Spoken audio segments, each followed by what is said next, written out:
le plaisir et l'honneur de recevoir en compagnie de Louise, de recevoir un éminent spécialiste de la Russie, Romain Bessonnet. Romain Bessonnet, bonjour. Bonjour. Vous êtes secrétaire général du Cercle Aristote. Vous êtes, comme je viens de le dire, un excellent spécialiste de la Russie. Et vous êtes auteur d'une trilogie, auteur de 3 livres, parus aux éditions Jean-Cyril Godefroy. Le premier en date de ces 3 livres, c'est Ukraine-Russie, 2 peuples frères. C'est paru en mai 2022 aux éditions Jean-Cyril Godefroy. Ensuite, Poutine par lui-même, la conquête du pouvoir. Non, ça c'est en juin 2021, c'est ça. Le premier en date, c'est juin 2021. Oui. Poutine par lui-même, la conquête du pouvoir. Ensuite, chronologiquement, en mai 2022, Ukraine-Russie, 2 peuples frères. Et le dernier en date, au mois de mai 2023, est paru Poutine par lui-même, le temps des réformes de 2000-2001. C'est ça.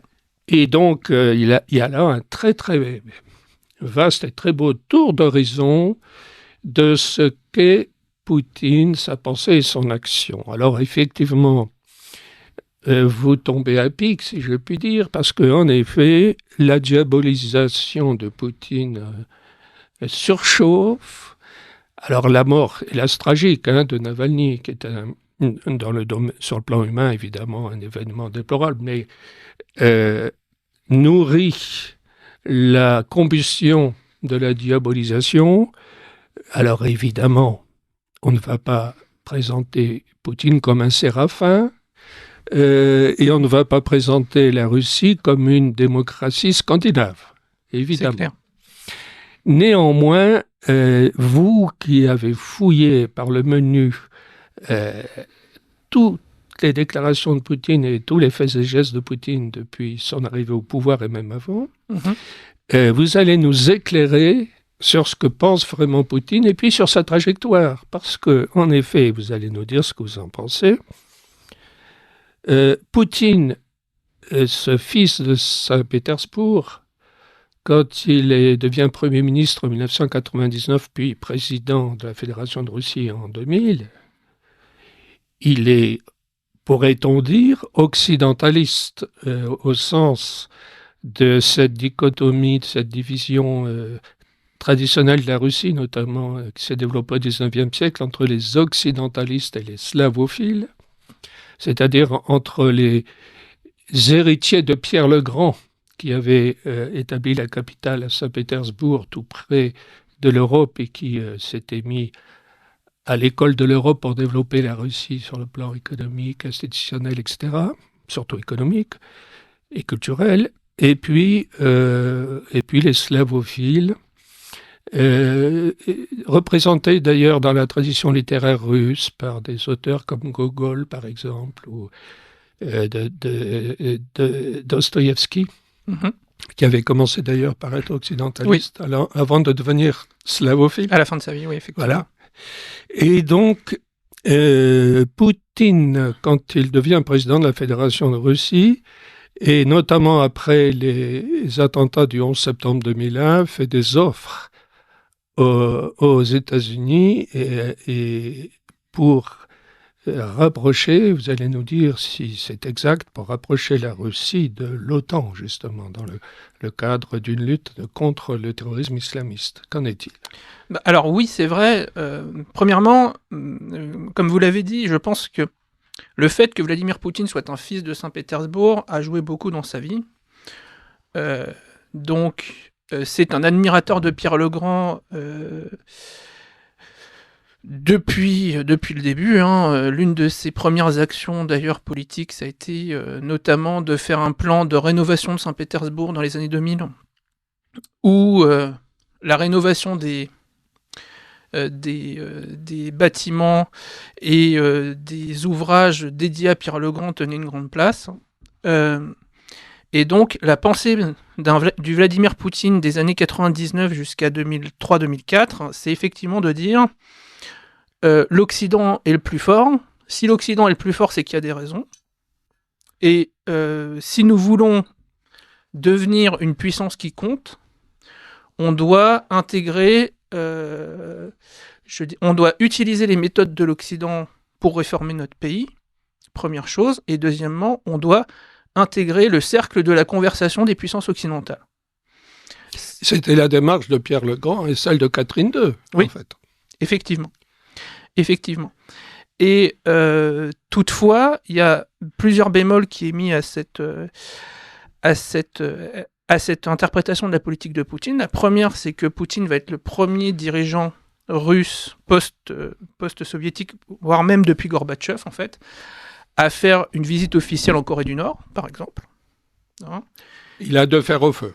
Voilà. Hein, déjà, dès cette époque-là, en fait, il y a l'idée que on va effectivement se tourner vers l'Europe, mais aussi il faut ne pas garder l'Asie hors du champ de vision de la diplomatie russe.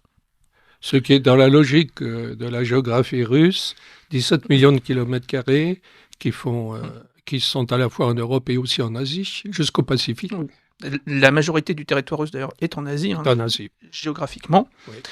Et donc, il va y avoir une sorte de double politique, une politique effectivement de rapprochement avec l'Occident, de dire, par exemple, on va faire des réformes à l'occidental, notamment en matière économique. Hein, l'une des réformes les plus réussies en matière économique de Vladimir Poutine, c'est la flat tax à 13%, qui est donc issue de la politique fiscale du président Reagan des années 80. Et qui a attiré énormément d'investissements étrangers en Russie.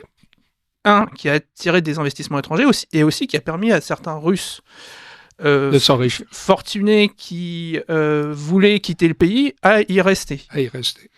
Et enfin, ça, c'est, comment dire, selon l'adage trop d'impôts tue l'impôt, la flat tax, en fait, a permis aussi à la Russie d'augmenter ses rentrées fiscales. Hein, on a eu un système sans niche fiscale, avec un bateau, un taux bas et une assiette large, et donc en fait les impôts sont rentrés de façon massive dans les caisses de l'État russe à cette époque-là. Donc depuis cette époque-là d'ailleurs, parce que la flat tax n'a jamais été abandonnée. C'est-à-dire qu'en réalité, Poutine a mis en œuvre une politique économique d'inspiration libérale, pourrait-on dire, je dirais, telle qu'une association de défense des contribuables comme contribuables associés la défend. Oui, en fait. Bien sûr. Donc ça, c'est justement, on va apprendre de l'Occident, en fait, ce qui est efficace dans la gestion de l'économie russe. Oui. On va aussi, par exemple, mettre fin à la pratique qui avait eu lieu dans les années 90 du fait du manque de confiance on va mettre fin à la pratique du troc, par exemple, dans l'économie russe. On va monétariser, on va bancariser l'économie russe selon des méthodes occidentales aussi. Pareil, dans cette même veine. Mais il y a une chose qui fait qu'on ne peut pas faire complètement confiance aux Occidentaux. C'est d'ailleurs dans le premier tome, ça prend une place relativement importante, c'est la question des bombardements de 1999 contre la République fédérale de Yougoslavie, présidée par qui a été un tournant, par Milosevic. Puisque là, ça s'est fait sous l'égide de l'OTAN et pas du tout celle de l'ONU. Et même Helsinki et son Premier ministre et Evgeny Primakov ont été scandalisés là. Oui, mais c'est toute l'opinion russe qui a été scandalisée à l'époque. Et Vladimir Poutine, à l'époque, il est directeur du FSB, donc du service de renseignement intérieur, et secrétaire du Conseil de sécurité, en fait, de la Russie. Donc, il est le monsieur sécurité de Boris Helsin, en fait. Et lui va effectivement promouvoir au sein de l'État russe une sorte de politique de « on prend acte de cette agression contre nos intérêts vitaux, mais comme on est dans une position comme on est une puissance trop faible, eh bien, on va chercher à trouver un accord avec les Occidentaux pour aménager cette position. D'où la résolution de l'ONU qui consacre le caractère serbe du Kosovo, mais tout en lui accordant une très large autonomie qui va être... Oui, c'est ça. C'est-à-dire qu'effectivement, à ce moment-là, Helsinki est encore au pouvoir. Et Helsinki s'abstient de mettre le veto à cette résolution de l'ONU, qui en quelque sorte reconnaît le Kosovo et institue une police onusienne pour garantir théoriquement la paix, quoi. Oui, avec la tutelle onusienne et le stationnement d'une force internationale sous l'égide de l'OTAN, Voilà. avec un premier paragraphe qui dit « Le Kosovo est une partie du territoire serbe ». Donc la Russie gagne, je dirais, sur le plan symbolique à cette occasion-là. C'est ça, oui, c'est-à-dire que le Kosovo n'est pas reconnu comme un État indépendant par l'ONU. Ça. Voilà. Et donc ça, en fait, Poutine est avant tout un homme politique pragmatique, c'est-à-dire qu'il observe le rapport de force, et dans le cadre du rapport de force dans lequel il est, il cherche la solution la plus russe possible, et surtout, il cherche en fait tous les moyens qui permettent l'accroissement de puissance de la Russie pour qu'elle réintègre le concert des nations qui comptent. Voilà. Et donc, vous disiez, à peu près en 2004, Poutine cherche véritablement à resserrer les liens avec l'Occident, c'est-à-dire les États-Unis, oui, et leurs provinces européennes, si on peut dire. C'est ça. Et il le fait avec la conviction qu'au fond, la vocation de la Fédération de Russie à ce moment-là, c'est tout de même de voler en formation avec l'Occident, en fait. Oui, c'est ça. C'est d'être au sein, d'avoir une voix peut-être un peu dissonante, mais qui reste dans dans la symphonie en fait de l'Occident. Et voilà. Le terme symphonie est tout à fait adapté. Et à ce moment-là, Poutine jette un regard très russe sur la Chine, à savoir un regard de méfiance vis-à-vis de ce milliard de Chinois. Cette Chine qui n'a pas digéré les traités inégaux du XIXe siècle, cette Chine qui estime qu'elle a des revendications territoriales légitimes à faire valoir à l'encontre de la Russie, qu'il avait amputé une partie de son territoire, donc au XIXe siècle, et il y avait eu en 1969 des tensions très rudes entre la Russie et la Chine. Ah oui, sur le contrôle des îles d'Amansky, dans le fleuve Amour, effectivement, il y avait eu plusieurs centaines de morts de part et d'autre. Hein. De mémoire, il y a dû y avoir 130 morts du côté des gardes frontières russes et 400 morts du côté chinois à l'époque.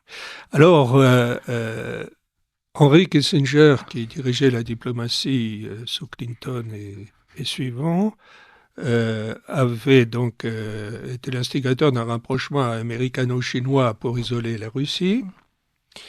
Et il aurait fallu, et Kissinger lui-même l'apprenait par la suite, il aurait fallu après inverser le schéma et faire une alliance américano-russe contre la Chine devenue surpuissante depuis, en appliquant le principe de Bismarck, quand on est trois, il faut être l'un des deux.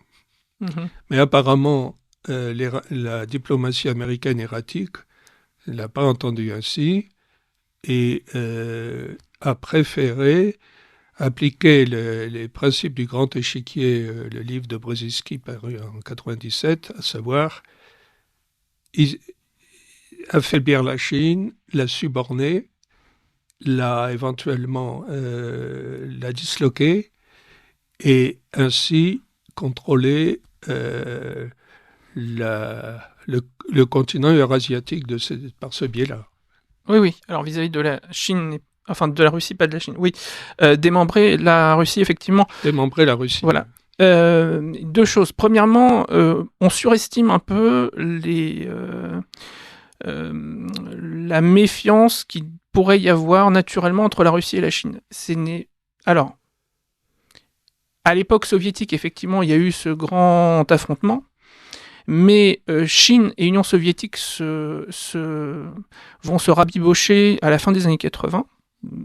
Et même sous Boris Yeltsin, en fait, le rapprochement russo-chinois en fait, commence à avoir lieu dès cette époque-là, à la fin des années 90. D'ailleurs, le premier grand coup d'éclat de la diplomatie russe sous Vladimir Poutine va être le traité de fixation des frontières entre la Russie et la Chine, par lequel la Russie, justement, va céder ces îles du fleuve Amour, les îles d'Amansky, donc va perdre 75 km². Ce qui est pas... Sur 17 millions de kilomètres carrés, l'abandon est mineur. Voilà. Hein, donc, elle va perdre 75 km² pour donc des frontières fixées, reconnues par les Chinois. Et ça, c'est à quelle date précisément ? 2002. 2002. Donc en 2002, et ce qui va d'ailleurs, c'est pour faire cette négociation-là qu'on va créer d'ailleurs l'organisation de coopération de Shanghai. Hein, donc de 97 à 2002, en fait, les principales discussions de ce qui sera l'organisation de coopération de Shanghai, c'est justement ce traité d'amitié et de délimitation des frontières entre la Russie et la Chine. Donc à partir de cette époque-là, officiellement, il n'y a plus de litiges territoriaux entre les deux pays.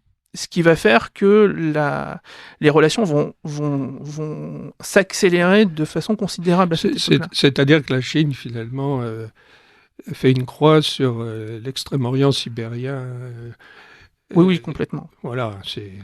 Et d'ailleurs, enfin, il y a tous les documents que j'ai pu lire sur la menace chinoise qui sont parus en russe, en fait, viennent en général des officines occidentales comme le Centre Carnegie et autres, oui.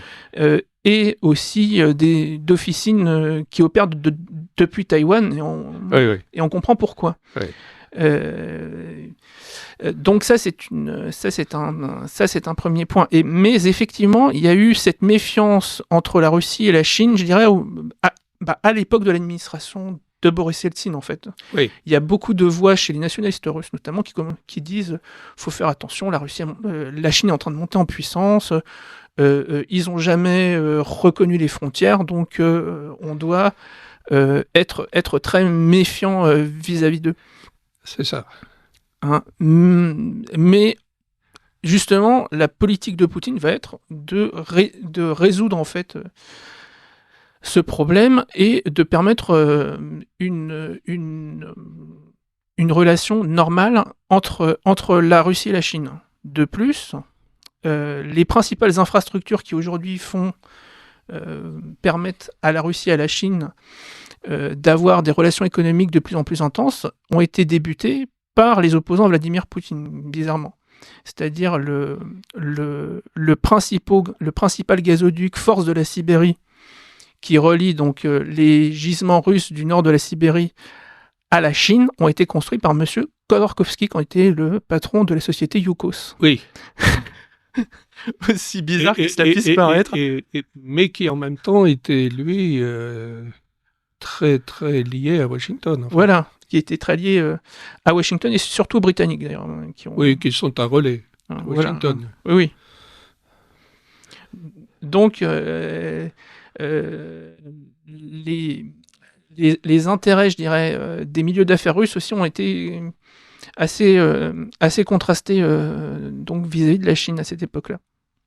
Ça s'inscrivait à l'époque dans un contexte de mondialisation heureuse où la Chine apparaissait comme la pierre angulaire de cette mondialisation. Oui. Pilotée par les États-Unis. Et puis, avec à l'époque, au sein de la direction chinoise, des personnalités qui étaient vues comme des pro-occidentaux, oui. À commencer par Hu Jintao et tout son entourage. En fait. Voilà. D'ailleurs, ce qui n'était pas le cas de Jiang Zemin, mais bon, qui là, pour le coup, fait partie des hommes que Poutine admire. Hein. Dans ses discours, on le voit de façon très nette. Jiang Zemin fait partie des personnalités, avec Jacques Chirac, par exemple, qui sont parmi les personnes que Poutine encense assez régulièrement.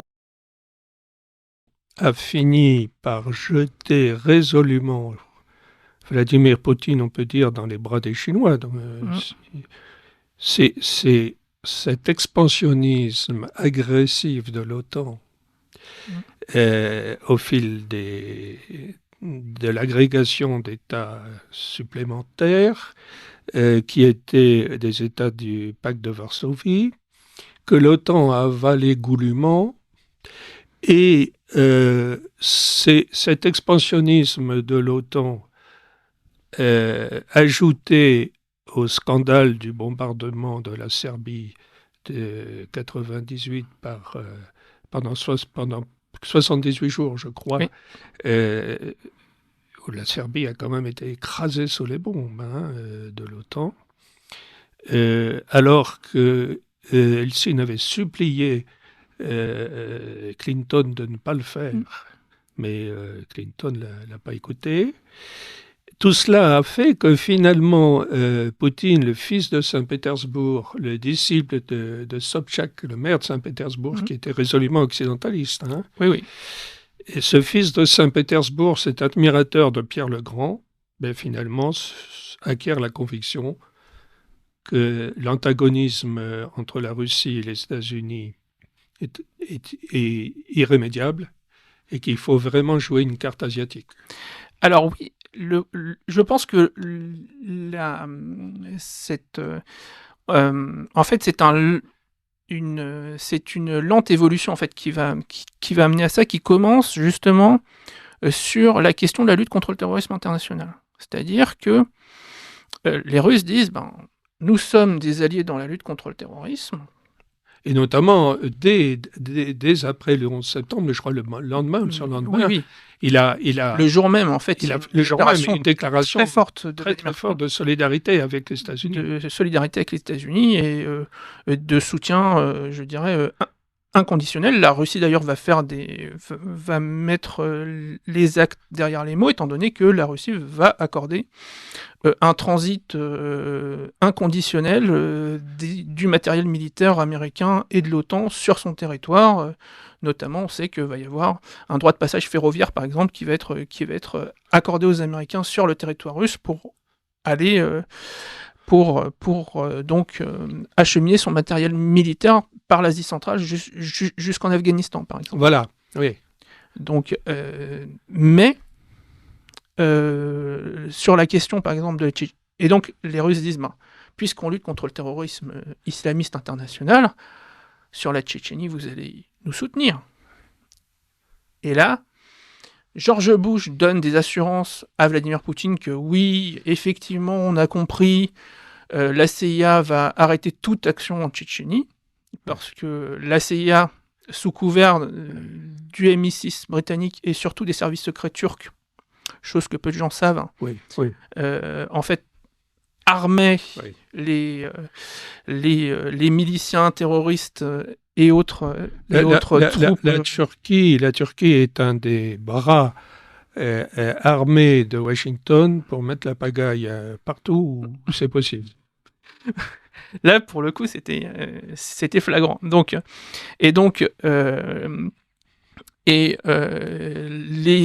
George Bush dit à Vladimir Poutine, et je pense en toute bonne foi, oui, bien sûr, on va tout arrêter, il est hors de question que l'on soutienne... Et en plus, je crois qu'il y croyait, lui, en plus. Mais c'est pas lui qui dirigeait.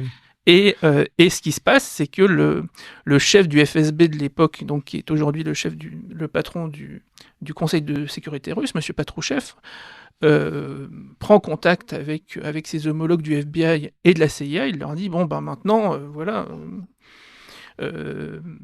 on n'a plus de problème avec vous, donc vous allez coopérer avec nous, vous nous donnez la liste des groupes que vous avez soutenus, les personnes, etc. Et la CIA dit, non, mais ça, c'est hors de question. Oui. Le président dit ce qu'il veut, mais ici, le patron, c'est nous. Exactement, voilà. Voilà.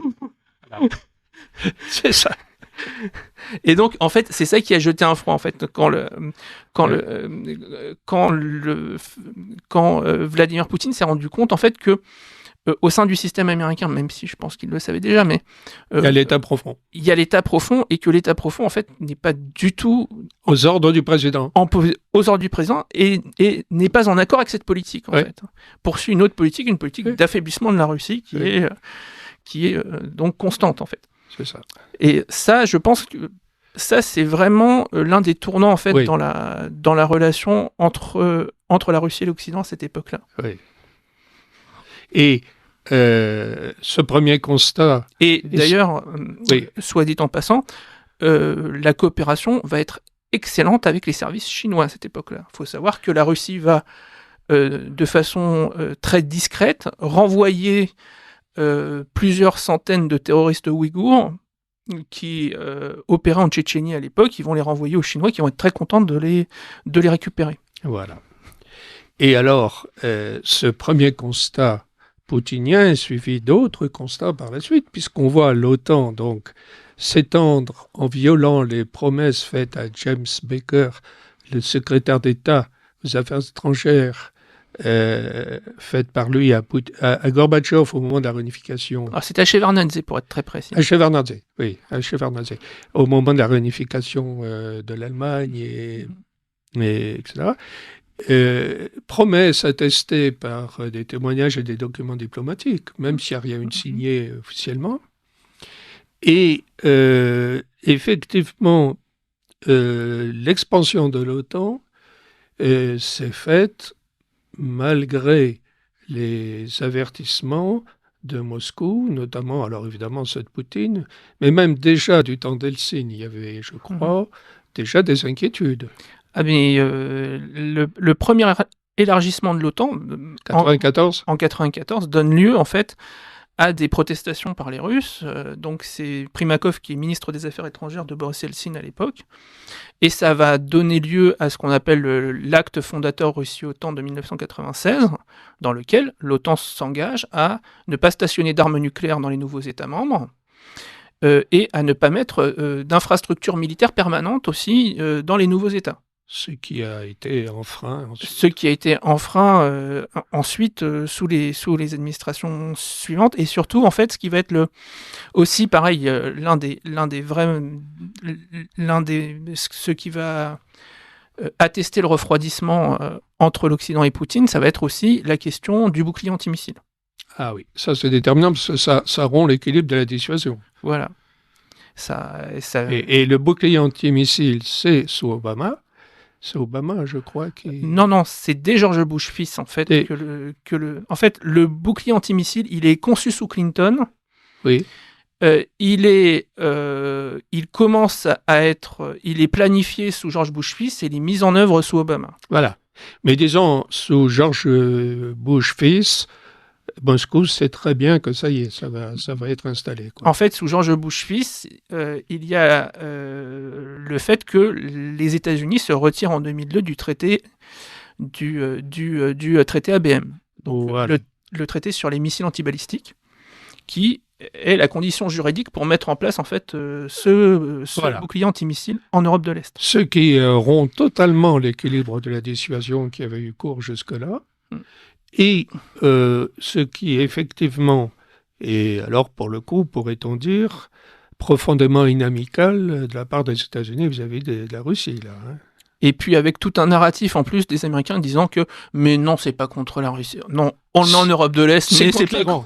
C'est contre l'Iran. Voilà, c'est contre l'Iran. Regardez si les trajectoires, etc. Voilà. Alors que les missiles, en fait, alors que les missiles antimissiles américains avaient une portée qui allait jusqu'à l'Oural. Donc voilà. Oui. Et que vraiment l'Iran de cette époque-là aurait été bien en peine de menacer l'Europe avec des tirs de missiles. Hein. Oui. Non, donc, et d'ailleurs, il va y avoir encore une position de conciliation. On est dans cette période un peu intermédiaire à l'époque, et la Russie propose une position de conciliation qui est, eh bien, puisque ce bouclier n'est pas contre nous, eh bien, vous allez utiliser nos stations radars en Biélorussie et en Azerbaïdjan pour votre système d'interception. Oui. Pourquoi construire des nouveaux radars ? Nous, on vous met les nôtres à disposition, il n'y a pas de problème. Puisque ce n'est pas dirigé contre nous. Puisque ce n'est pas dirigé contre nous. Et là, refus poli. Et là, refus cinglant de l'administration américaine. Oui. Ça devait être la fin de l'époque du deuxième mandat de George Bush. Hein, voilà. Voilà. Et alors là, évidemment, la rupture, je dirais, la confiance était vraiment rompue là du côté de Moscou. Là. Et la conséquence, ce sera le discours de Munich de 2007. Hein, voilà. Où où là, le gouvernement russe fait le constat de la rupture, en fait, Voilà. de la confiance. Donc, il y a un continuum logique qui part de 91 et qui arrive à 2007, où, durant lequel, malgré les avancées, les empiètements impériaux de l'OTAN pilotés par les États-Unis et les boucliers antimissiles, etc., malgré tout ça, Moscou a quand même essayé de tendre la main. Et puis, finalement, Poutine fait le constat que c'est vain. Et alors, en 2007, Poutine dresse ce constat et, je dirais, admoneste les États-Unis et l'Occident, alors là, d'une manière ouverte. Hein. Et puis, il y a une période un peu intermédiaire, en fait, où Poutine va chercher, en fait, à dire, puisque les Américains font obstacle à cette politique, on va chercher une alliance européenne. Oui. C'est la fameuse époque de la convergence Paris-Berlin-Moscou, quand Schröder est au pouvoir à Berlin et Chirac est à Paris. Oui. Au moment justement de la guerre en Irak, par exemple. Mais c'est toute une époque en fait où la Russie va dire aux Européens, autonomisez-vous, oui. Recherchez avec nous, ensemble on sera plus fort face aux Américains et on va imposer aux Américains de compter avec les intérêts de l'Europe. Oui. Et cette politique-là, justement, va se heurter notamment au fait qu'à Berlin, Schröder va pas avoir le courage d'affronter les Américains face à face, et surtout, avec l'arrivée au pouvoir de Merkel, là, le réalignement en fait, de la politique étrangère allemande va être total. Oui, mais finalement, entre Schröder et Merkel, la continuité, c'est le maintien de l'approvisionnement gazier russe. Oui. Et en même temps, la continuité, c'est aussi ne pas avoir le courage de défier Washington. Voilà, c'est ça. On veut le gaz russe et le parapluie américain en même temps. Et le parapluie américain. Parce que malgré tout, il y a ça.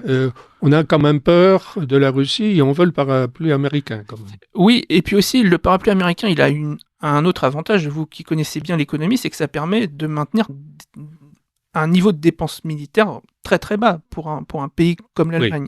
Oui.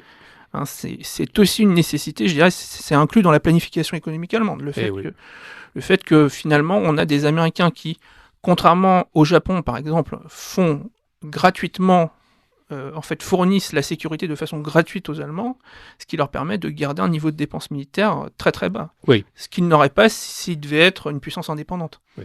Et puis alors, il y avait ce sentiment de culpabilité allemand hérité du nazisme, des suites du nazisme, qui a joué aussi probablement.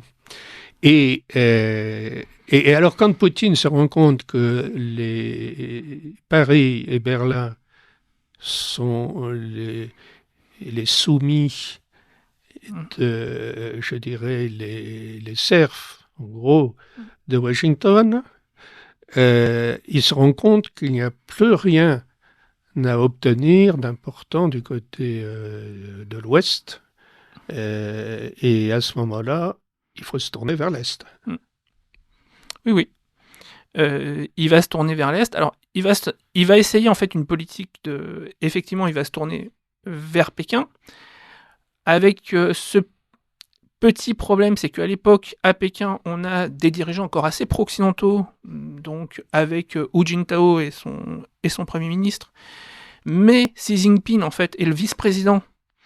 Et donc, les Russes, qui ne sont pas complètement idiots, vont observer, en fait, Xi Jinping et voir que là, on a un dirigeant qui est disruptif vis-à-vis... Et il était déjà à l'époque. Et il était déjà à l'époque, en fait, Et il commence à voir que là, on a un dirigeant qui va être disruptif par rapport à la politique pro-occidentale, ou plutôt pro-occidentale, de ses prédécesseurs.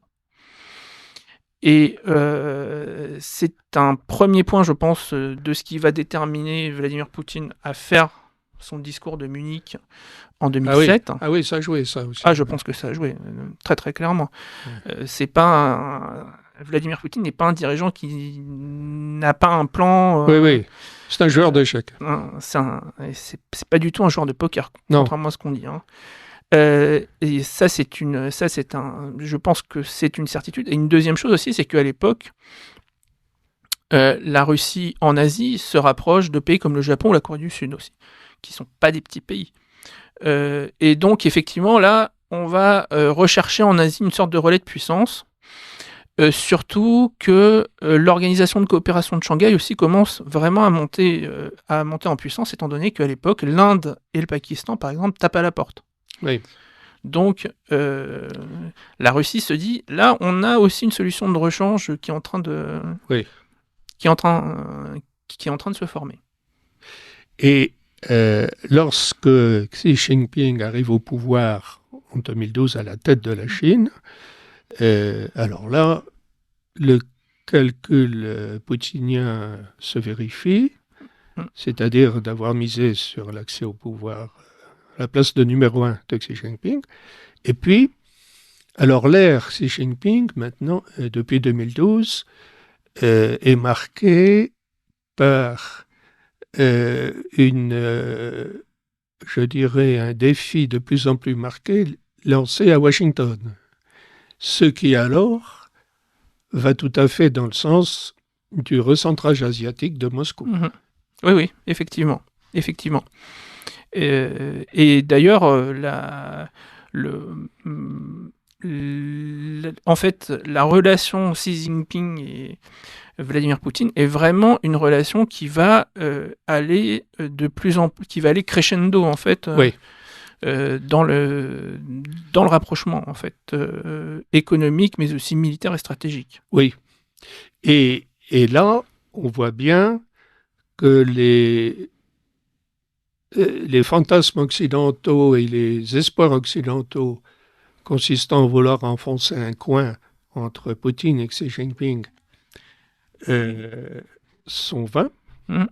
Et que ça résiste en fait à toutes ces tentatives, cette union entre les deux hommes. Et puis en plus, alors là, pour être aussi, Vladimir Poutine, en fait, il arrive dans un contexte où il s'inscrit dans une génération de dirigeants dans le monde, je dirais, de l'Orient au sens large, qui sont des dirigeants qui allient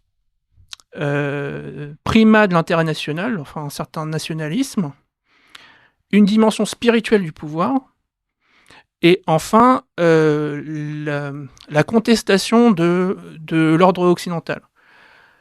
Pour moi, Vladimir Poutine, il est dans la même veine que quelqu'un comme Erdogan, par exemple, en Turquie, ou que Narendra Modi en Inde, et dans une certaine mesure, Xi Jinping, qui aussi essaye, dans sa politique, de renouer avec le grand passé le grand passé impérial, en fait. Vous avez ces dirigeants qui se reconnaissent entre eux, en fait. Oui. Et donc là, on va avec la montée de ces nationalismes, entre guillemets, pourrait-on dire, ou nationalisme ou impérialisme, en fait, ça dépend des pays. On va vers un processus inversé à la vision irénique de Fukuyama sur la fin de l'histoire. Oui, c'est clair. On a un retour en force de l'histoire avec ses ressorts identitaires, ses préoccupations frontalières, etc. Oui, bien sûr. Et puis surtout le fait que vous avez des dirigeants là qui mettent, pour lesquels aussi, la spiritualité est un élément de leur politique.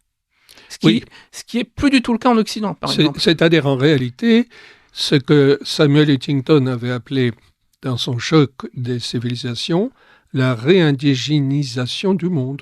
Oui. Le retour aux racines culturelles, civilisationnelles et religieuses de chaque ère de civilisation. Oui. Ainsi, la Chine réhabilite le confucianisme. Et la Russie, le régime de Poutine s'appuie beaucoup sur la religion orthodoxe. Erdogan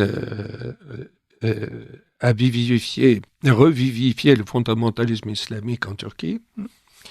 Et pour citer ces trois exemples-là, en fait. Oui. Mais alors, en Russie, il n'y a pas que l'orthodoxie d'ailleurs. Ce qui est marrant, c'est que aussi vous avez le même processus de revivification spirituelle dans la partie musulmane de la Russie, où on promeut ce qu'on appelle l'islam traditionnel contre l'islam étranger, mondialisé des frères musulmans et des salafistes. Ça fait partie aussi de la stratégie politique du pouvoir russe.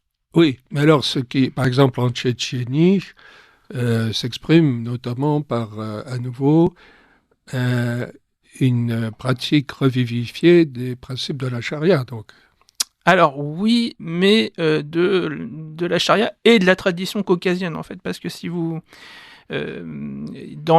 par exemple,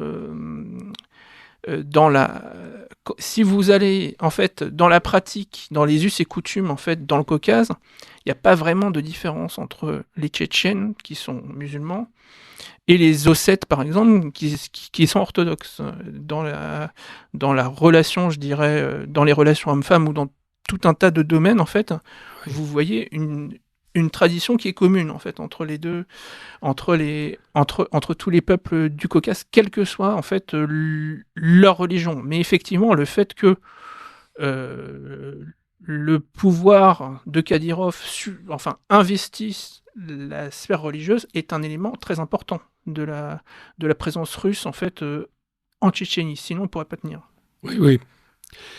Et donc voilà que Poutine est résolument tourné maintenant vers l'Est, la Chine principalement, et néanmoins, pensez-vous, vous qui le connaissez vraiment très très bien au fil de vos 3 livres, dont je vous rappelle, chers auditeurs, que tous les 3 sont parus aux excellentes éditions Jean-Cyril Godefroy, merci, qui est aussi mon éditeur, et Ukraine-Russie, 2 peuples frères en mai 2000. Non, Poutine par lui-même, la conquête du pouvoir en juin 2021. Ukraine-Russie, 2 peuples frères en mai 2022.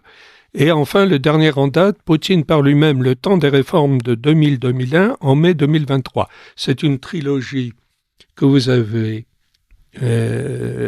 élaborée à partir de la traduction notamment des discours de Poutine. Alors, discours, articles et interventions, oui.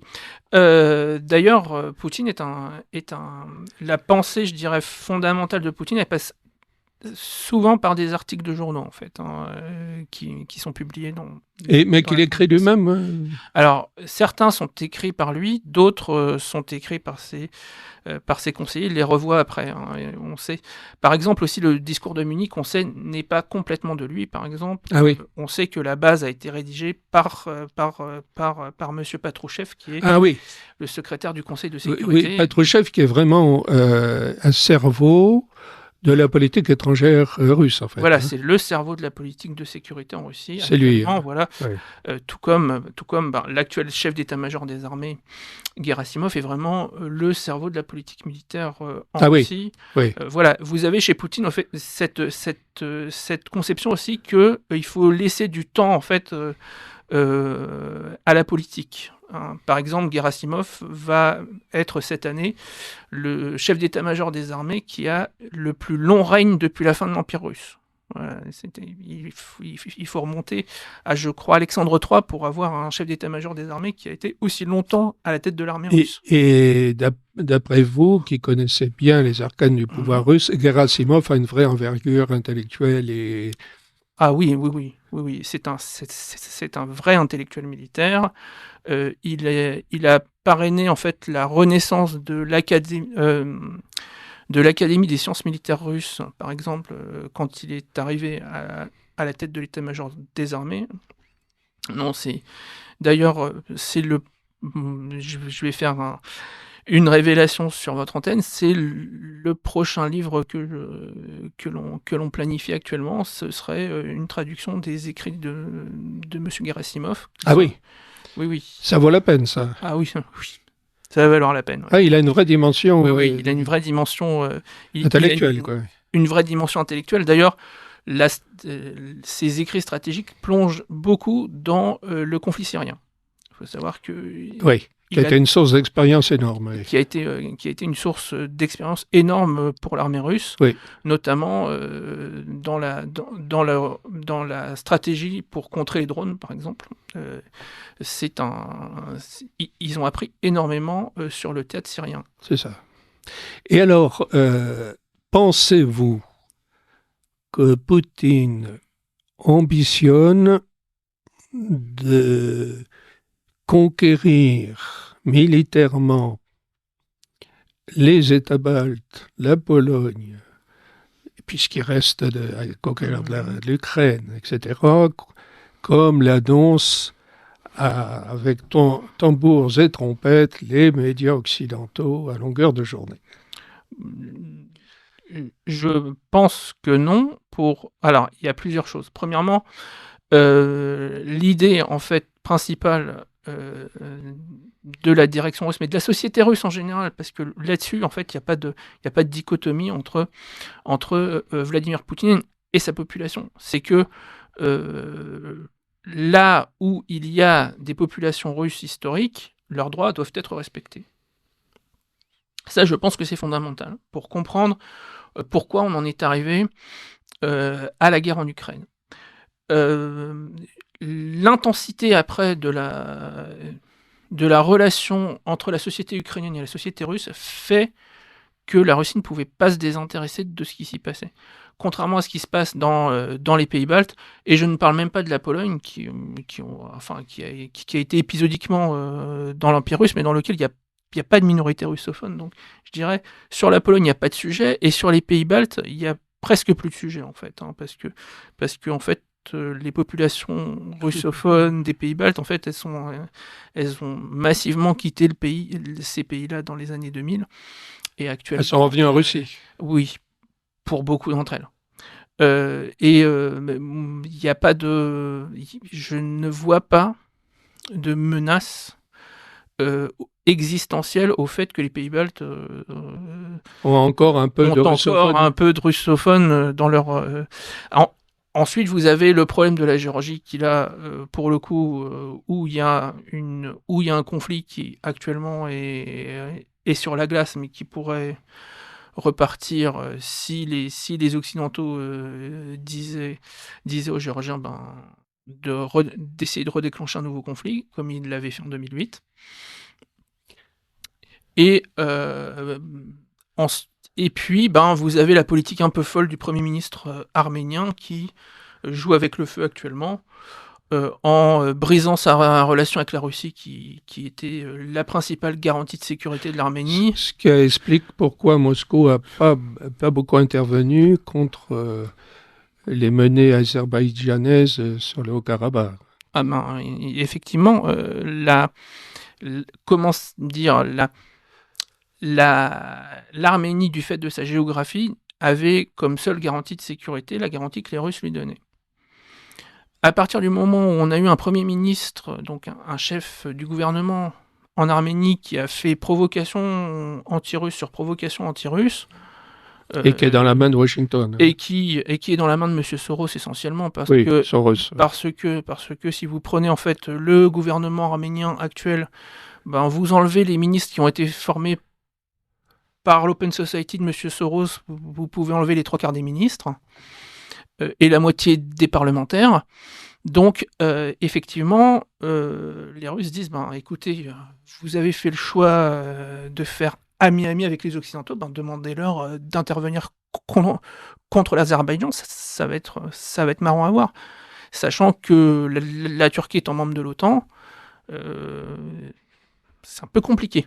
Donc, et puis en plus, nous sommes maintenant les grands clients du gaz de l'Azerbaïdjan depuis qu'on a mis des sanctions gazières aux Russes. Donc, oui, alors parce qu'il y a cette imbrication des intérêts gaziers, économiques et donc économico-énergétiques entre Russie et Azerbaïdjan, là. Oui. Oui, et puis en plus, là, je dirais que Ilham Aliyev, le président de l'Azerbaïdjan, donc, qui a été formé au MGIMO à Moscou, est quelqu'un de très intelligent et qui s'est rendu compte que l'amitié de Washington n'était pas nécessaire pour gagner contre l'Arménie. Par contre, l'amitié de la Russie était nécessaire pour lui permettre de gagner. Et donc, il a envoyé, en fait, quand la relation a commencé à se dégrader entre Yerevan et Moscou, Ilham Aliyev est arrivé et a fait des œuvres de service aux Russes. Tout en maintenant, d'ailleurs, la relation fusionnelle qu'il a avec Ankara. Donc, voilà. Sachant que Erdogan est derrière Aliyev et encourage Aliyev dans sa menée expansionniste contre les Arméniens. Ah, mais complètement. Voilà. En fait, l'idée de la Turquie, c'est que l'Azerbaïdjan doit occuper le corridor de Zangezur, donc ce petit corridor d'une dizaine de kilomètres le cordon ombilical entre l'Arménie et l'Iran, pour avoir une continuité islamique avec l'Asie centrale. Avec une continuité turcophone aussi, d'ailleurs, parce que les deux... À la fois turcophone et islamique, parce que dans l'esprit d'Erdogan, c'est très lié. Les deux se recoupent, en fait. Oui. Et donc, pour avoir cette sorte de continuité turcophone, d'ailleurs, que les kémalistes aussi, dont les kémalistes rêvaient depuis les années 90, en fait. Et que Erdogan a domestiqué les kémalistes, il les a en quelque sorte enrôlés dans ses projets. Alors, et nous avons des messages. Alors, premier message d'un auditeur. Alors, merci pour cette émission apaisée et raisonnable sur la Russie et Poutine, qui contraste heureusement avec l'hystérie politico-médiatique ambiante. Bravo. Et vous pouvez nous évoquer la rouerie germano-merkelienne française des accords de Minsk sur le Donbass, martyrisé par la marâtre patrie de Kiev. Merci, cher auditeur. Alors, Romain Bessonnet. Il faut dire que c'est très simple, c'est tous les acteurs en fait des négociations de Minsk, hormis Vladimir Poutine, ont craché le morceau l'an dernier en disant que lors des discussions des accords de Minsk, en fait, on n'avait qu'un seul but, c'était gagner du temps, d'entourlouper les Russes, parce que les Ukrainiens étaient en train de perdre. C'était la bataille de Debaltseve à l'époque qui était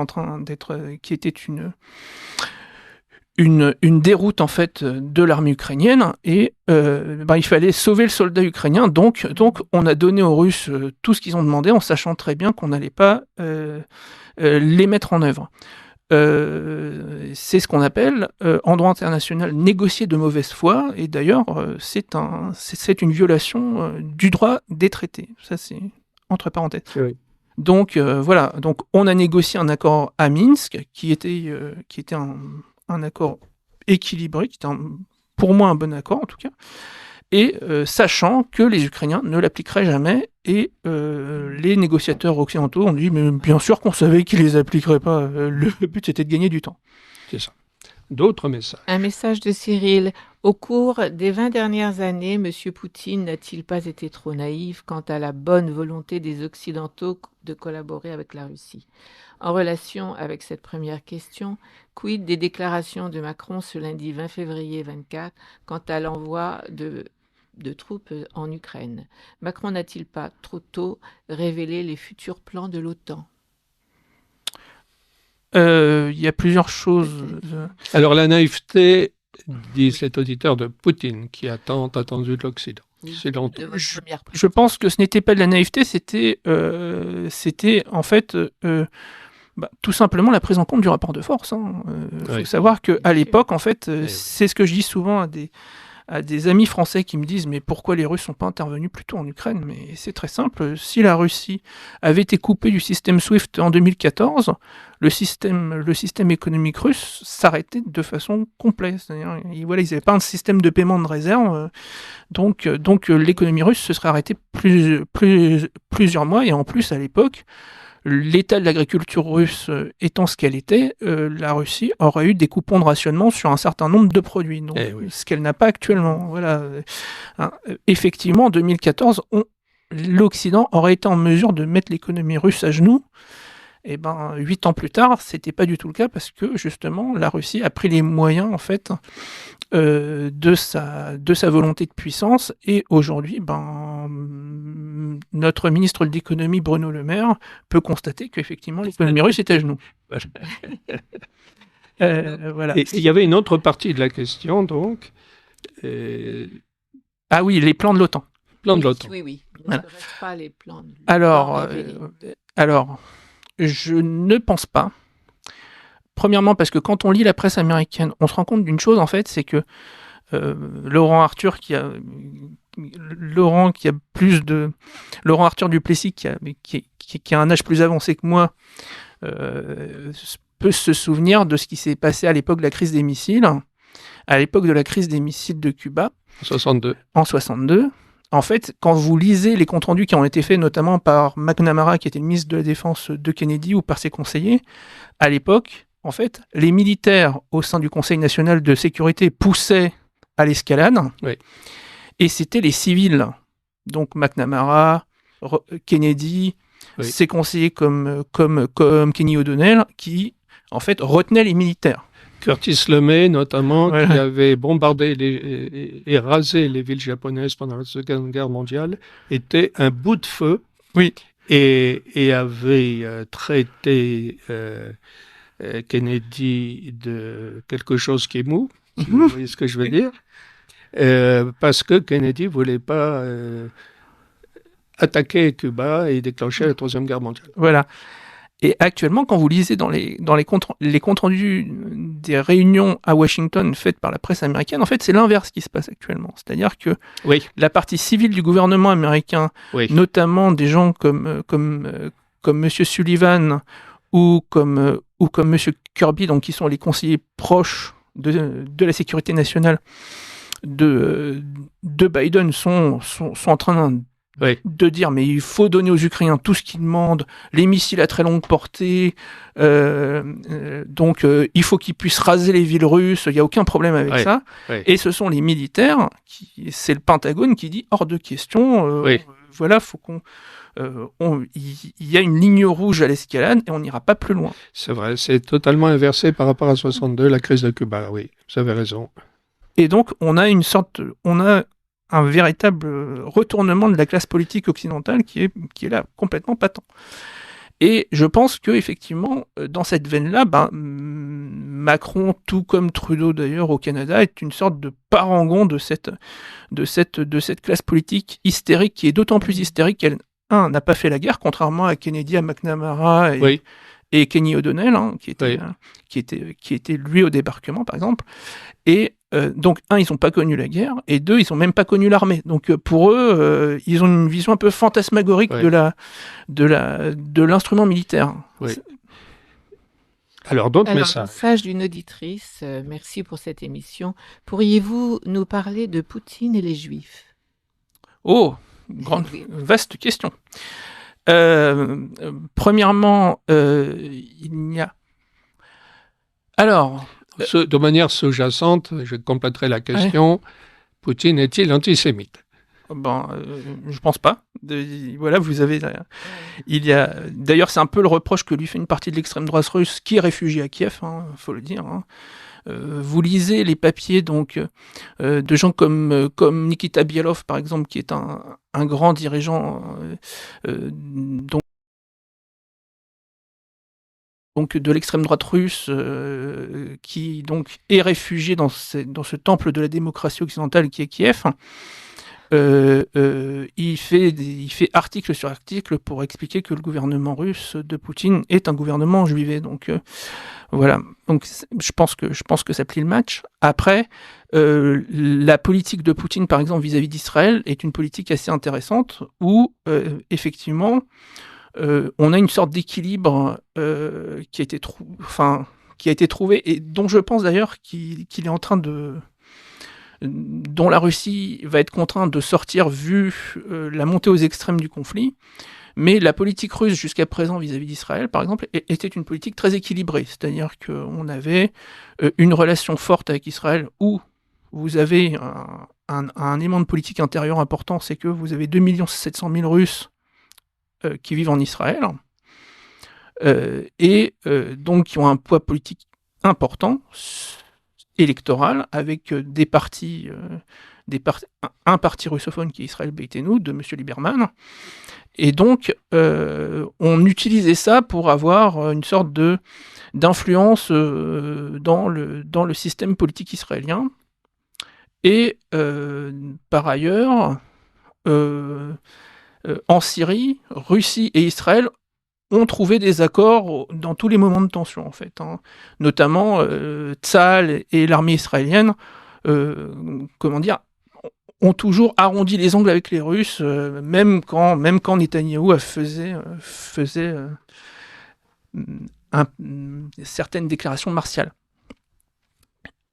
Aujourd'hui, et en même temps, on maintenait la relation, je dirais, de la diplomatie soviétique avec l'OLP, qui est une relation traditionnelle. Voilà. Aujourd'hui, ce que l'on peut voir, c'est que Israël est en train de montrer des signes d'agacement vis-à-vis de la position russe, notamment de dénonciation des bombardements indiscriminés dans la bande de Gaza. Donc, je pense que les accusations contre le régime russe d'antisémitisme vont, je pense, repartir dans les prochains mois, étant donné que c'est ce que l'on commence, c'est le narratif que l'on commence à voir de la part de certains hauts diplomates israéliens. Alors, tout ça amène à des considérations, évidemment, sur les conséquences du déport de Moscou de l'ouest vers l'est. C'est le système des alliances que cela implique, alors notamment avec l'Iran, et cet Iran qui est au seuil nucléaire, et dont l'AIEA a dit qu'il a de quoi faire 4 bombes atomiques déjà avec son stock d'uranium enrichi à 90%. Et alors effectivement, il y a l'équation qui implique Moscou, Téhéran et Tel Aviv. Tel Aviv, comme vous savez, a une obsession, c'est la bombe atomique iranienne, et Israël a une doctrine, pas de détenteur de la bombe atomique autre que nous dans la région. Donc, alors effectivement, d'où les bonnes relations entre Tel Aviv et l'Azerbaïdjan, lequel tient à disposition de l'aviation israélienne des bases de relais en cas de bombardement de l'Iran. Et effectivement, Moscou est obligé de jongler entre l'insister d'avoir de bonnes relations avec Téhéran et la préoccupation d'en avoir de bonnes avec Tel Aviv. Oui. Alors là, évidemment... Et pas seulement qu'avec Tel Aviv, d'ailleurs, parce que ça, c'est une question qui préoccupe aussi Ankara, Riyad, et le Caire. Donc, c'est en fait... vous voulez dire le fait que l'Iran soit au seuil nucléaire? Oui, bien sûr. Enfin, si l'Iran a la bombe atomique, il y a une prolifération nucléaire au Moyen-Orient automatiquement. Si l'Iran a la bombe, je ne pense pas que la Turquie... la Turquie s'en équipera, l'Égypte s'en équipera aussi, l'Arabie Saoudite s'en équipera, etc. Et donc, voilà. Donc, effectivement, les Russes sont un peu gênés aux entournures parce que les Russes avaient parrainé les accords qui avaient été cassés par Trump sur lever des sanctions contre fin du programme nucléaire. Et la guerre en Ukraine, effectivement, a relancé la coopération qui avait déjà été quand même... importante à l'époque sur la Syrie, entre Moscou et Téhéran. Alors, les Russes ont toujours dit aux Iraniens, il est hors de question que vous ayez la bombe. Par contre, on peut vous aider à avoir tout le reste. Oui, mais enfin là, maintenant, je crois qu'effectivement, si Washington avait accepté l'alliance proposée par Moscou, ce condominium aurait permis de faire la police nucléaire, si je peux dire, et Moscou aurait étouffé dans l'œuf le projet nucléaire iranien militaire, Mais une des conséquences et un des dommages collatéraux, si je puis dire, du refus de Washington de s'allier avec Moscou, c'est que du coup, Moscou a lâché la bride sur le coup des Iraniens dans leur programme nucléaire militaire. Ouais, d'une certaine mesure, mais en même temps aussi, par exemple, la Russie a refusé la construction de centrales nucléaires aux Iraniens que les Iraniens lui ont demandé. Donc, Oui. C'est pas aussi simple que ça. Disons que Moscou a assez longtemps freiné quand même l'Iran Oui. dans sa course au nucléaire. Disons. Mais après, effectivement, Moscou est gêné aux entournures sur le fait qu'ils ne veulent pas de prolifération, c'est sûr. Mais en même temps, Moscou verrait d'un bon œil que l'Iran soit quand même une puissance nucléaire. Une puissance dans la région, en fait. Oui. Par exemple, sur la question de l'Irak, et puis sur la question de la Syrie. Oui. Donc, il y a une sorte de... Par exemple, la Russie s'était opposée pendant plusieurs années, avait dit aux Iraniens, vous vous mettez au clair sur le programme nucléaire, tant que vous ne le faites pas, vous ne rentrerez pas dans l'organisation de coopération de Shanghai. Oui. Et finalement, le veto russe a été levé lors du sommet d'il y a 2 ans. Donc, Or, voilà. Or, on voit bien, l'AIEA, tous les 3 mois, fait un rapport, Ouais. et on voit bien que les Iraniens enrichissent à 90% l'uranium à toute allure, que l'AIEA n'a pas accès depuis un moment à toute une série d'installations iraniennes, et pour cause, puisqu'ils enrichissent à 90%. Et comme je disais tout à l'heure, ils ont, d'après l'AIEA, de quoi faire déjà 4 bombes atomiques. Et ce qu'on appelle être au seuil nucléaire. Oui. La prochaine étape, c'est un essai atomique. Alors pour l'instant, Téhéran ne le fait pas, mais ça va venir, forcément, ça va venir. Tôt ou tard. Tôt ou tard, je pense que oui. Ça va venir. Ce qui sera à ce moment-là, et comme vous l'avez dit tout à l'heure, le signal d'une prolifération atomique. Surtout que la Russie est en train de construire une centrale nucléaire en Turquie. Oui, civile donc, Oui. mais Erdogan rêve de bombes atomiques aussi. Voilà. Mais quand on a le civil, on peut avoir le nucléaire. Voilà. Et en plus, vous avez, il y a une très forte relation très intense dont on ne parle jamais entre le Pakistan et la Turquie de Erdogan, qui sont vraiment des alliés très très proches, là, pour le coup. Le savant pakistanais Abdul Abder Khan avait été le grand proliférateur nucléaire. Il avait communiqué des secrets nucléaires à l'Iran, à Kadhafi, qui ensuite a renoncé à la bombe atomique. Et à la Corée du Nord. Et à la Corée du Nord. Il a été le grand agent proliférateur initial, disons. Ouais. Et donc, effectivement, il n'est pas... pour moi, si l'Iran fait un essai nucléaire, passe à cette étape-là. Il y aura un bombardement israélien. À mon avis, si l'Iran fait un essai nucléaire, il y aura un bombardement israélien. Oh. Peut-être pas qu'israélien. Là. Mais justement, avec l'idée que de toute façon, les États-Unis ne pourront pas s'abstenir d'aider Israël. Oui, mais je dirais qu'il pourrait y avoir la politique du fait accompli, c'est-à-dire qu'Israël lance un bombardement sur l'Iran sans avoir la permission de Washington, et donc se passant de la permission de Washington. Oui. Mais après, devant les retours de bâton assez terribles que cela pourrait occasionner, mettre Washington devant ses obligations de protecteur d'Israël pour venir à son secours. Oui. Mais après, il est clair que la situation de l'Azerbaïdjan, pour moi, est une des causes en fait de la réactivation du Hamas, je pense. C'est que les Iraniens, d'après plusieurs indices, ont dit au début du conflit, depuis le 7 octobre, aux Israéliens que s'ils veulent Et éviter que le Hezbollah rentre dans la danse, il va falloir que les bases israéliennes en Azerbaïdjan et surtout les conseils militaires israéliens en Azerbaïdjan rentrent à la maison, quoi. Voilà.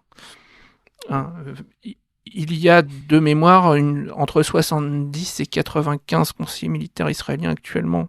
Enfin, il y avait entre 70 et 95 conseillers militaires israéliens sur le territoire de l'Azerbaïdjan. Oui, et les conseils militaires israéliens, et puis alors surtout, effectivement, cette infrastructure... Et l'accès aux bases. C'est l'accès aux bases qui est tout à fait vital pour une aviation de bombardement à longue distance, qui aura besoin de refueler en Azerbaïdjan. Et évidemment, c'est stratégique pour Israël, ces bases en Azerbaïdjan pour bombarder l'Iran. Et puis surtout, si l'Iran décide de les bombarder, derrière, la Turquie sera obligée de prendre des mesures. Oui. Et là, on voit à quel point le rejet par l'Occident de l'alliance proposée par Poutine et donc le déport de Moscou vers l'Est a des conséquences considérables sur l'architecture de sécurité mondiale. Ah oui, bien sûr. Sur le système mondial des alliances et le système mondial de sécurité. Oui, bien sûr. Je dirais que il y a maintenant une série de réactions en chaîne qui se mettent en place. Il y a cette guerre en Ukraine, qui va probablement nous montrer au printemps et à l'été un certain effondrement de l'armée ukrainienne, probablement. Si on n'est pas capable de livrer... vous savez, Monsieur Zaloujny, avant de partir, avait fait un article dans The Economist, et grosso modo, ce qu'il demandait, c'est que l'armée ukrainienne devienne la copie de l'armée américaine si on voulait gagner. Donc, avec tous les équipements que possède l'armée américaine. Voilà, c'était en termes d'équipement, d'aviation, etc. Ce qu'il demandait, c'est que, grosso modo, c'est que l'armée ukrainienne, en fait, devienne la copie de l'armée américaine. Donc, c'est complètement hors de portée. Et moi, connaissant un peu comment marche le système américain, il est très clair que ce qui bloque l'aide à l'Ukraine actuellement, c'est le Pentagone. Parce que si le Pentagone voulait, le Pentagone a les moyens de faire voter n'importe quoi au Congrès. Ne serait-ce qu'en faisant pression sur les entreprises qui sont fournisseurs de l'armée, sur l'implantation des bases militaires et autres. Ils l'ont fait 100 fois dans l'histoire. Si actuellement Trump arrive à bloquer les paquets d'aide militaire, c'est parce que le Pentagone ne veut pas qu'il soit voté, c'est tout. Et là, vous pensez que les militaires du Pentagone arrivent à dominer tout de même les civils de l'État profond? Moi, je pense que actuellement, en fait, les militaires du Pentagone ont dit bon, maintenant, ça suffit. L'Amérique peut pas être sur 3 fronts à la fois. C'est ça. Et pour nous, le front vital, c'est la Chine. C'est la Chine. C'est ça.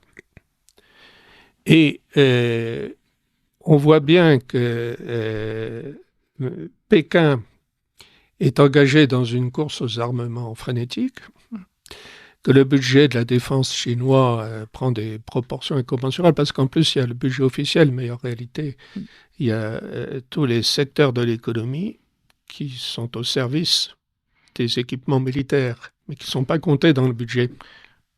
Et la Chine, et notamment sous l'impulsion de Xi Jinping, arrivé au pouvoir en 2012, prépare l'affrontement militaire avec les États-Unis.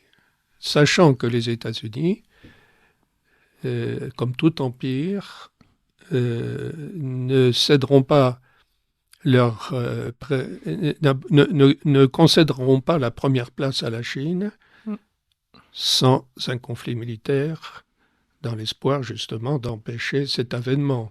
Et chose aussi que j'ai lu chez beaucoup d'analystes russes aussi, vous avez une problématique que l'on ne sort jamais en Occident, c'est aussi le fait que la Chine s'arme aussi nucléairement. C'est-à-dire que le nombre de têtes nucléaires, j'ai lu dans un article russe récemment, a été multiplié par 7 de mémoire dans les 20 dernières années. Absolument. Donc la Chine est en train de se surarmer aussi du point de vue Oui. des armements nucléaires. Et la Chine a fait également de très gros progrès dans le domaine des missiles hyper véloces. Je crois qu'elle n'est pas encore au niveau de la Russie, mais enfin, elle s'en approche. Oui. Ce qui met en péril les 11 porte-avions américains. Et donc, je dirais que la question des rapports américano-russes est absolument essentielle. C'est un pivot, c'est-à-dire qu'à partir du moment où Moscou se détache, à cause des Américains principalement, se détache de l'Occident pour se rapprocher de la Chine, je dirais que l'Occident est, semble-t-il, isolé. Il n'a comme allié que le Japon, la Corée du Sud, et dans une certaine mesure l'Inde, parce que l'Inde se rapproche militairement des États-Unis, car l'Inde n'aurait une méfiance profonde et vis-à-vis de la Chine et vis-à-vis du monde musulman. Oui. Donc cela fait que l'Inde, dans cet ordre de bataille qui se met en place sous nos yeux, l'Inde se range du côté occidental. Alors l'Inde, c'est très intéressant à voir parce qu'elle est économiquement dans le sud et militairement, en fait, elle se rapproche de l'Occident. Oui. Donc, et je ne sais pas si vous avez vu ça, mais il y a quelques mois, il y a eu une rencontre des ministres de la Défense et des Affaires étrangères des deux pays qui ont vraiment tissé les linéaments d'une solidarité militaire très profonde, avec la mise à disposition des ports de l'Inde, la mise à disposition à la marine américaine pour refueler, pour réparer, pour se relancer. Et le système militaire de l'Inde s'imbrique maintenant dans le système militaire américain très étroitement. Donc là, on voit bien que New Delhi a choisi son camp dans l'affrontement indo-pacifique à venir. Ce sera le camp occidental. Oui. Après, il y a une question, après, on a la question du Pakistan aussi. Qui va se poser. Comme il est musulman et que l'Inde ne supporte pas l'islam, voilà. Donc le Pakistan, soi-disant allié de l'Occident et des États-Unis, est en réalité maintenant inféodé à la Chine, mais l'Occident ne veut pas le voir. Mais, enfin, Washington fait semblant de ne pas le voir. Mais le Pakistan est complètement inféodé à la Chine, donc. Et on voit la cartographie du conflit à venir se mettre en place là. Alors, Vladimir Poutine avait été l'objet de spéculations intensives des grands médias occidentaux sur son état de santé. Vous vous souvenez qu'il était un temps où on lui prêtait un ou deux cancers, la maladie de Parkinson, et je ne sais quoi d'autre. Vous savez, vous avez, je crois, 5 généraux russes qui sont ressuscités des morts, donc alléluia. Oui. Et alors il est vrai qu'il y a eu une période où il n'avait pas l'air en forme, c'est vrai. D'habitude, il était très en forme, c'est un grand sportif, il ne boit pas, il ne fume pas, et il fait beaucoup d'exercices physiques. Et puis il y a une période où il était gonflé, semble-t-il, par la cortisone, et il a dû avoir probablement des ennuis de santé à ce moment-là. Mais il en est manifestement sorti. Hein. Il rayonne là, il a retrouvé sa sveltesse, son allant, et s'il a eu quelque chose, il est guéri. Et il a, je crois, 72 ans, c'est ça? Oui, 71 ans. 71 ans, il a de longues années devant lui encore. Et d'ailleurs, on lui a trouvé une nouvelle maîtresse, paraît-il, maintenant, qui a 30 ans de moins que lui, voire plus. Et donc, l'idée qu'il allait mourir s'estompe. Et de même que l'idée qu'il allait être destitué s'estompe aussi. Oui. D'ailleurs, à l'époque, j'avais commenté la mutinerie de Wagner, oui. du groupe Prigojine. de Prigojine. rétrospectivement, on peut se rendre compte que finalement, ça, au lieu d'affaiblir en fait le gouvernement russe, ça l'a renforcé. Oui. Hein, ça l'a Il a purgé un Enfin. certain nombre d'éléments qui potentiellement pouvaient s'opposer à lui, je crois. Oui. Et puis surtout, ça a prouvé que il n'y avait pas de disposition dans les villes que l'on considérait comme pas sûres pour le pouvoir à faire un mouvement d'insurrection en fait contre le régime. Voilà, le pari qu'avaient fait un certain nombre d'observateurs occidentaux, et aussi d'ailleurs la CIA à l'époque. Il faut savoir que Prigojine en fait a vu son mandat d'arrêt suspendu par les États-Unis le jour de sa marche sur Moscou. Donc certains observateurs occidentaux pensaient que finalement on allait avoir une sorte de fusion entre les milieux nationalistes que Prigojine regroupait autour de lui, et puis les libéraux occidentaux qui peuplent les centres-villes de Moscou et de Saint-Pétersbourg. Ça s'est pas passé en fait. L'immense majorité de la population restait fidèle au pouvoir et n'a pas adhéré en fait à la tentative de déstabilisation du pays. Donc, Oui, alors d'autant que les libéraux, entre guillemets, la plupart sont plus en Russie. oui, et puis en plus, la plupart, ils ont fait les valises déjà depuis longtemps. Donc, et Poutine les a laissés partir, il ne les a pas empêchés. Oui, bien sûr. Comme ça, ils ne sont plus gênants du tout à l'étranger, une fois à l'étranger.